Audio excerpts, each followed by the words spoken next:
the assignment, there's one file at the bottom. This is the file we'll be working with today. It's called Egret.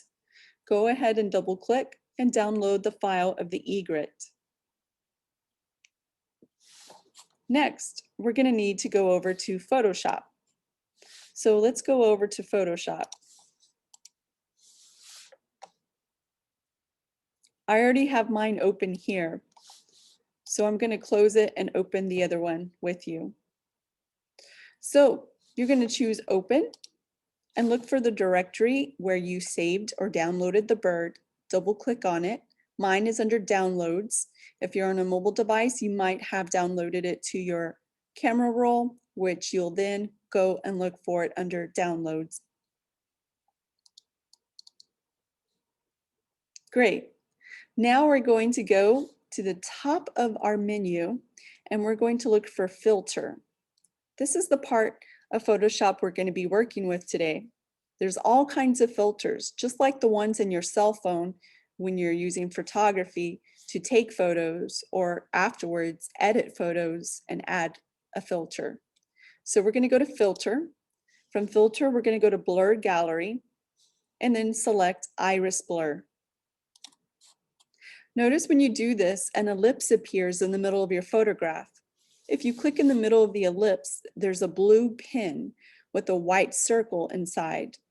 You can click on it and you can move this ellipse anywhere you want definition to be in your photo.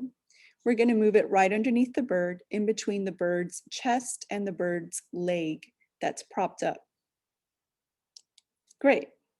You'll notice that if you move the handles here, that the circle will get bigger and more of the environment will be in detail. So let's grab this little white handle here and move it up a little bit just so the bird's head is in detail, showing the eye and the beak with clear resolution. You'll also notice that right here around the blue pin is a half circle.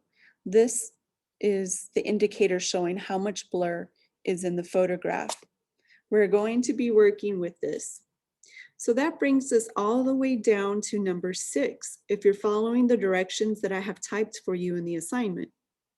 Number 6 says, click on the ellipse and drag inward to tighten the focus around the bird.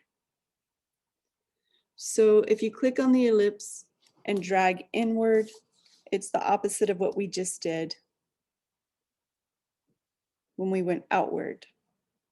Okay, click on a handle and just drag towards the bird.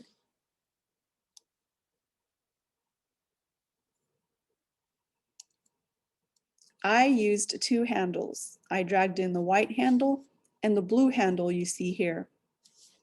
Nice. Now we're ready to move on. Moving on to number 7 in your list. It says press Alt. That's the key on your keyboard if you're working with the desktop Windows computer. Or if you're using a Mac, you're going to press the Option key.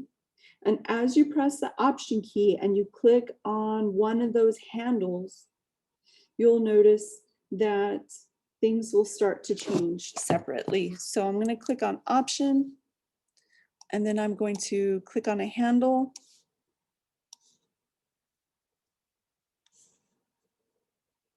And then it drags the other side of the circle with it. I can also click on Option and click on this round circle in the middle, and it changes how much blur I've got. This is what we're going to need to do. We're going to click on this one in the middle, hold down Option, click on this little white semicircle, and we want to set the blur to 5. So right there it says 5. I'll let go. Great, we're more than halfway done now. Now we're going to move on to number 9.